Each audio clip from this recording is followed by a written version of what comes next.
Bathroom Breaks and Bedtime Tales presents Log Out by Sevastian Winters. The first time Lila activates the headset, nothing happens. A flicker of static, a low hum, then nothing. She pulls it off, frowning. The tech was supposed to be state-of-the-art. Haptic feedback, eye tracking, full sensory immersion. More than a game, the promotional email had promised. A new way of living. But all she sees through the lenses is her tiny apartment, bathed in the dim glow of her monitor. Outside, the train rattles past, a screech of metal on metal. Lila grimaces. The apartment shakes, as it always does. Cheap walls, cheap windows, nothing keeping the noise out. She exhales, tightens the headset straps, and pulls it back on. Engage. This time, the world rips apart. The air shimmers. A golden glow outlines her furniture, warping its shape. Words materialize mid-air, flickering like dying neon. Act 1, The Call to Adventure. Then, she hears it. A distant, echoing scream. Someone is screaming her name. She whirls around. Her apartment is gone. The sagging couch has become a wooden bench, worn smooth by time. The peeling wallpaper is now ancient stone walls, towering into shadow. Her bookshelves have twisted into a towering stone archway, its black maw yawning before her like the throat of some great beast. And just beyond the arch, a figure, cloaked, hooded, watching. Lila's breath catches. The figure raises a trembling hand. The kingdom needs you, Lila. A chill creeps down her spine. She can still feel the headset against her temples, the press of her socks against the hardwood floor, the phantom weight of her phone in her hoodie pocket. But everything else, the damp air, the distant crackle of torches, the faint scent of moss and iron, feels real. Her pulse hammers. It's just a game. But her stomach churns with a single gnawing thought. What if it's not?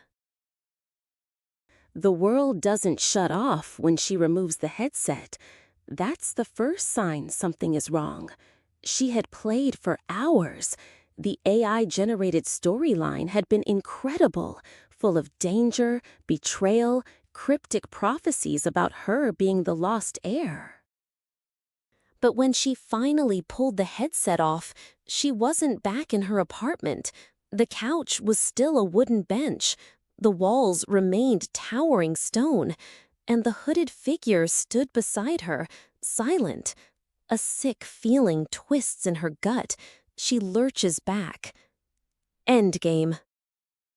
Nothing happens. Her hands scrabble at her face, searching for the headset, the smooth plastic, the straps. There's nothing.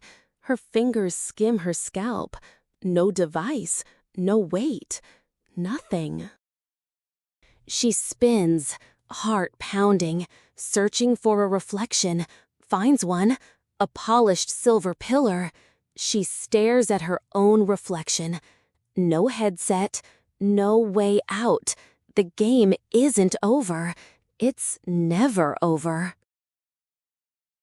Days pass, maybe weeks. At first, Lila believes there's a way out. She scours the World War-torn villages, crumbling castles, forbidden forests.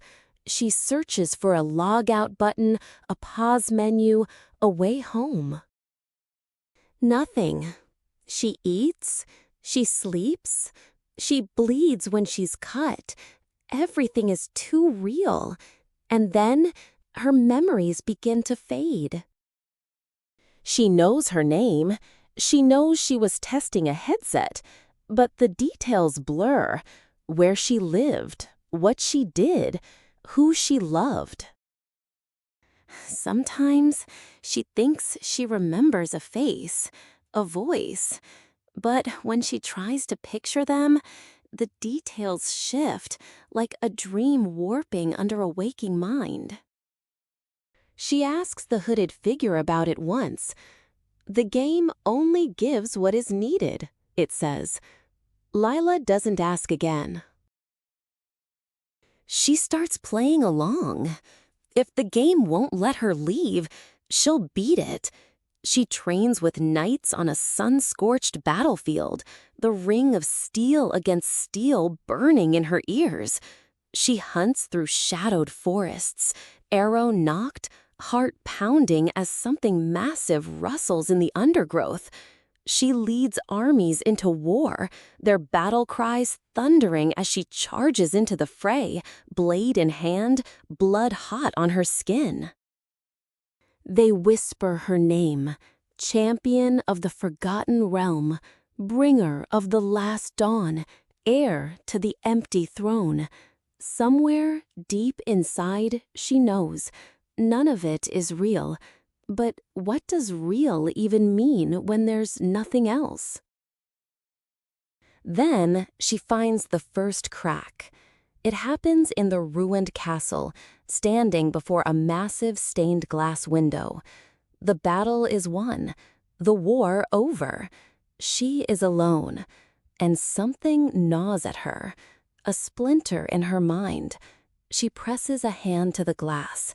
It feels wrong. Too smooth, too cold.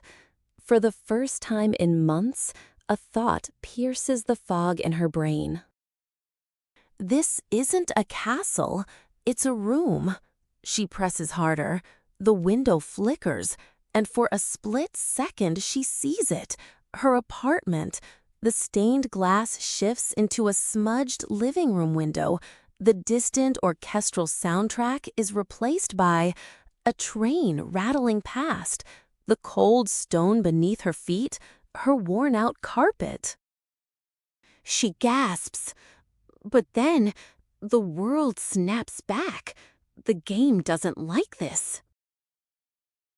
She runs. She flees the ruined castle, shoving past NPCs who seem too perfect, too scripted. The hooded figure chases her, their voice breaking through the world like static. "Lila, don't!" She ignores them. The landscape flickers as she passes. Forests blur into city streets. Medieval banners glitch into neon billboards. She reaches the edge of the world, a jagged crack, reality fraying. Beyond it, she sees herself. A body slumped in a chair, a headset strapped tight, a screen flashing endless lines of code. She reaches out. Hands grab her from behind. "Stay," the hooded figure pleads. Lila rips free.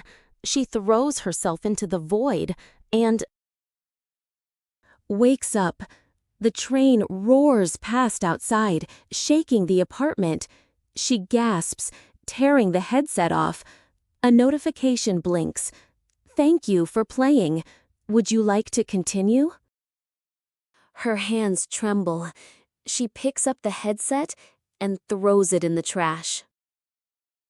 Outside, the train screeches. The walls rattle. Lila takes a deep breath and exhales slowly, taking in the sounds as if they're Tchaikovsky. She walks back toward her laptop and powers it off. Her cat Jacob looks down at her from his perch on the refrigerator, nonplussed, but as if in judgment. "Tomorrow I'm going to the park," she says aloud. "I've had enough of gaming."